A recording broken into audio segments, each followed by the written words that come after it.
Hey guys, this is John Sacker. This is my first morning home after being in the hospital.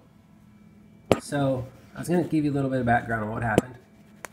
Some of you probably don't realize or remember, but I had double lung transplant in 2012. That went kind of bad in 2013. Had a double lung transplant in 2014. Lost my kidney function. Had a kidney transplant in 2016, and everything's been going okay. Over the 2 years from 2016 till now, my lung function has been dropping pretty normally, about 2 or 3% a month. Not a lot at first, but over the long haul, it's kind of plateaued down at 30%. Remember, 35% is transplant status, so I'm technically, I actually could apply for transplant again if I wanted to, but I really don't because I'm not sick. I really don't cough ever. I don't have any of those crazy fevers and things I used to have because the lungs don't have cystic fibrosis. I do, but the lungs don't. Obviously, they're transplanted from a healthy donor, and thank God for donors. They've given me not only 4 years, but that first 2 years. So I've had 6 years now with my family and friends and everybody because of those donors. So thank you, donors, always. Anyway, just thought I'd make this little video, share with you guys what's going on. Hopefully that light's not too glaring, but if it is, you don't have to actually watch me. It's more about what I'm actually just the information about. I'm trying to find a good spot, but oh well. That's what I have to do. Anyway, so I went in the hospital. What we did was a LINX procedure. What the LINX procedure is basically a device that's implanted right at the base of the esophagus where the stomach starts. It's a metallic ring that opens and closes, kind of like this. Okay, so if you imagine this, the esophagus has a lower sphincter that opens and closes, allowing the food in and out of the stomach. It's supposed to be one way, but for me, I've always had terrible acid reflux, so it was sort of a two-way, and that's a flaw. That's due to a whole lot of things, but mostly cystic fibrosis. Thank you very much for that. So we tried to fix it by putting in the LINX, for this device, this circular ring of magnets that opens and closes. When food passes down through the esophagus, the sphincter opens, allowing it to go into the stomach, but it's a tight fit. So the acid reflux isn't strong enough to push up through the esophagus now. And the thought of this is that the acid reflux has been coming up my esophagus and going back down into the lungs and damaging the lungs somehow. Now with this ring in place, the acid reflux shouldn't be so strong because it's not going up the esophagus and it's not getting on the lungs. That should allow the lungs to heal, maybe get my PFT to go, PFT is lung function for layman term, to go up a little more significantly. I would be extremely ecstatic just to get 10% back. That would put me sitting above transplant status at 40%. Again, most of you watching this, you're probably sitting close to 100. You may not have any health problems. If you do, maybe you're sitting at 70 or 60. There's people that are watching. I'm sure you're sitting at 30, maybe even lower than me. So, that's what I had done 3.5 weeks ago. The day after surgery, I came home. I spent 1 day in the hospital, and that night I had to go back to the ER because I was coughing up large amounts of mucus and everything. I was running a fever, and I had caught pneumonia. So I think it's the first time I've ever caught pneumonia after a surgery out of all the surgeries I've ever had, which is phenomenal, really. But so that complicated some things pretty greatly. I spent 2 weeks on IV antibiotics at home, getting rid of the pneumonia, and it is gone.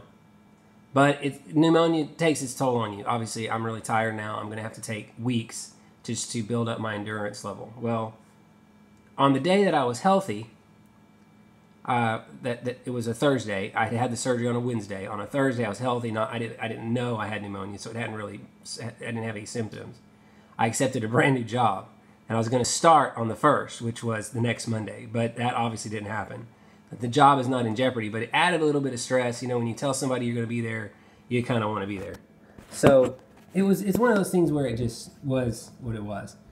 Shameless plug for Starbucks. Hey, you better send me some money. That was just an accident, by the way. But so we fought the pneumonia. That was the first complication. Right from the bat, I had trouble swallowing. They told me I would. They told me the prescription after surgery is you have to swallow food all the time, like at least every 2 hours. Swallow something substantial to stretch that magnet to where it can scar in place, in the right place, so that it's not too tight and you can eat. Well, right away, my body started scarring quicker than it should have. We didn't know that, of course, the first 2 weeks. So it was scarring to a point where I couldn't even eat. After the first 2 weeks, obviously the pneumonia was gone, but I couldn't even eat. Every time I would swallow, I would throw up because the esophagus would not stop contracting. And it was like somebody had reached in my body and grabbed the esophagus and just squeezed it as hard as they could and never would let go. And I guess, of course, I'm learning a lot of this as we go, but the body's natural response to that is to throw up, to release that pressure on the esophagus. And so I would eat a bite or two or maybe 3 at the most, and then I would just throw up. That went on for probably the first 2 weeks. I maybe ate, I didn't even eat a full meal every day. And as you guys know, if you guys have followed me at all, weight is an issue with me. I can't keep weight on easily. It's very hard. So I lost for the first 2 weeks, I lost 10 pounds in 2 weeks. And I was only at 138 max anyway. So I was sitting at around 128, maybe even as low as 126 after 2 weeks. So we couldn't figure out what the deal was and went and saw the surgeon. And he said, let's try this medicine. It's an anti-spasmodic medicine that it does exactly what it sounds like. It stops the esophagus from spasming so much when I swallow. Everybody thought this would be great, except I was allergic to the medicine. So I had a massive reaction. I vomited for probably 24 hours solid every 30 minutes, even though nothing was on my stomach though. So it was just heaving at the toilet. I literally sat there like some frat guy who had been binging out on beer for, all night party. I sat in front of the toilet just puking, and there was nothing you could do. You just had to wait till the medicine got out of my system. Once I had taken 3 doses, and that was it. But 3 doses was enough to sit in your system for a little while. So I ended up throwing that all up. I went to the ER because I was obviously dehydrated, and I couldn't stop throwing up. They hooked me up to IVs again. They gave me fluids. Finally stopped throwing up. They did not let me go home because they were really worried about everything going on. I couldn't eat, couldn't swallow. I was super dehydrated. I was losing weight. Lost some more weight. I actually lost a total, as of today, I've lost 12 pounds. I had lost more, but I gained like a pound in the last couple of days just because because they did fluid. And that helped me get a little bit of things going back good. But while I was in the hospital, of course, they stopped me on that antispasmodic because I was throwing up. But we started another one because they thought, well, maybe he's not allergic to this one. I was. So I did 2 rounds of antispasmodic medication. On both times, I ended up throwing up for 24 hours solid. And it was a rough go. By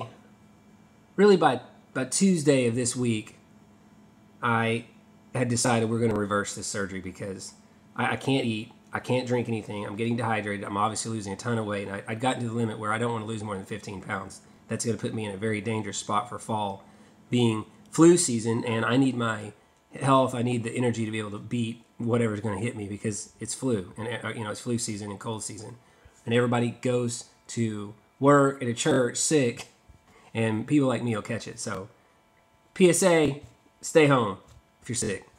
But anyway, by Tuesday we had pretty much resigned to the fact that we may have to reverse it, but you can't reverse it in the first 6 weeks. So I was stuck, and we got off all of the stupid medicines, and lo and behold, I was actually doing just fine because it hurts to swallow. It just does. And so I have to slow down tremendously. It's kind of like people who have had the gastric bypass surgeries that they have at the beginning. You can't eat. You have to eat really slow. You have to let everything swallow through, put massive amounts of time between each swallow, and your meal ends up taking like an hour or 2 hours to eat. But that's where I'm at. So I'm not in pain, thank God. I'm not throwing up. because that really wasn't part of the surgery or anything. It was because I was reacting to a medicine. And so now I've been home. I got home last night.